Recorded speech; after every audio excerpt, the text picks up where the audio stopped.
friends, today my topic is print culture and modern world. The first printed books. The earliest kind of print technology developed in China, Japan and Korea called hand printing. From AD 576 onwards, books in China were printed by rubbing paper against ink surface of wood blocks. Accordion book. The traditional Chinese accordion books was folded and stitched at the side. Print in Japan. Buddhist missionaries from China introduced hand printing technology into Japan. The oldest Japanese book printed in AD 868 is the Buddhist Diamond Sutra. Pictures were printed on textiles, playing cards and paper money. In medieval Japan, poets and prose writers were regularly published. Books were cheap, abundant. Printing of visual material led to interesting publishing practices. Print comes to Europe.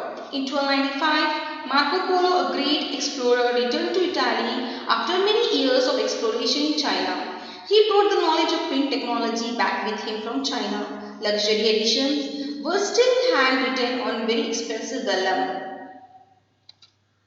Rising of printing press. Johann Gutenberg was the son of a merchant and grew up on a large agricultural estate. He became a master goldsmith. He created lead molds for making trinkets.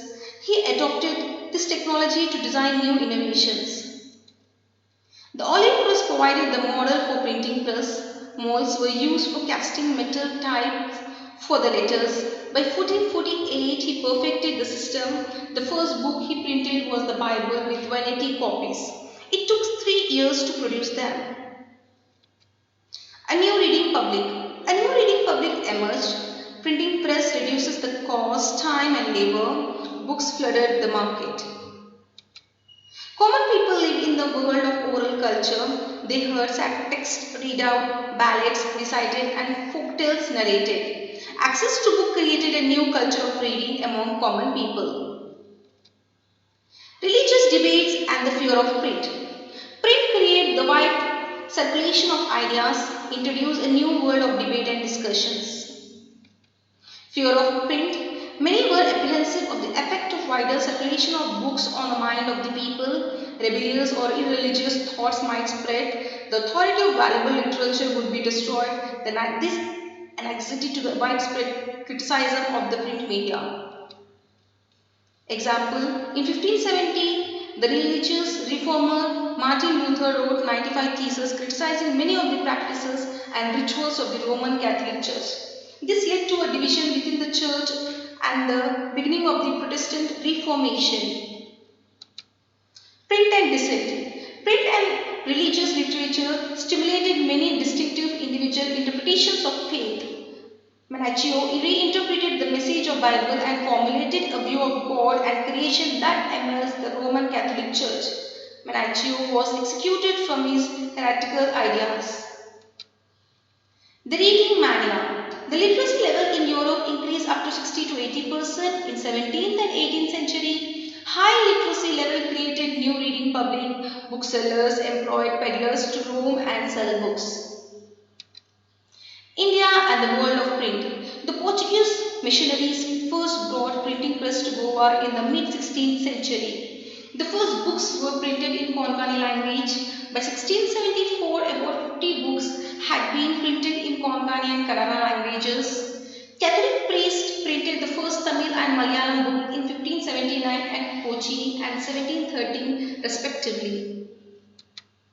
From 1718, James Augusto Hickey began to edit the Bengal Gazette. It was the first weekly Indian newspaper brought out by Gangadhar Bhattacharya. Hickey also published a lot of gossip about the senior officials of the company. Governor General Warren Hastings persecuted Hickey. Print culture helped in initiating new debates on religious, social and political issues in India. Many existing religious practices were criticized. Ram Mohan Roy published Sambad Kaumudi from 1821 to criticize the orthodox view in the Hinduism. The Hindu Orthodox commissioned the Samachar Chandrika to counter his opinions. In 1822, publication of 2 Persian newspapers began, Jahan Nama and Samskul Akhbar. Bombay Samachar, a Gujarati newspaper, appeared in the newspaper.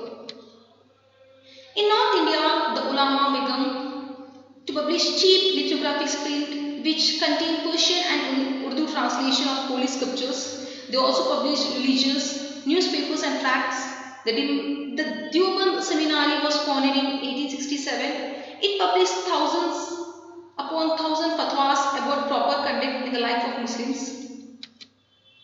Ramcharitamanas of Tulsidas was printed from Calcutta in 1810. From the 1880s, the Naval Kishore Press at Lucknow and the Sri Venkateshwara Press in Bombay published many religious texts in vernaculars.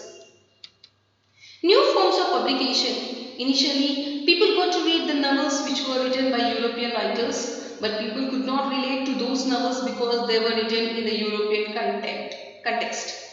Many writers emerged who began to write in the Indian context. A new visual culture was taking shape by the end of the 19th century. Many printing presses started to produce visual images in large numbers. Works of painters like Raja Ravi Verma were produced for mass circulation through printing. Women and print. Many writers wrote about the lives and feelings of women. Due to this, the readership among middle class women increased substantially. Due to this, readership among middle class women increased substantially. There were many liberal husbands and fathers who stressed on women's education. Conservative Hinduism and Muslims were still against women's education. They thought that a girl's mind would be polluted by education. People wanted their daughters to read religious texts but not want them to read anything else. Print and the poor people. Very cheap small books were brought to markets in 19th century Madras towns. These books were sold across so that poor people could buy them. Public libraries were set up from the early 20th century which helped in increasing the access to books. Many rich people set up library in order to assert their prestige in their area. After the revolt of 1857, the attitude to freedom of the press changed. The Vernacular Press Act was passed in 1878. The act provided the government with extensive rights to censor reports and editorials in the vernacular press. In case of seditious report, the newspaper was warned. If the warning was ignored, the press was liable to be seized and the printing machinery confiscated.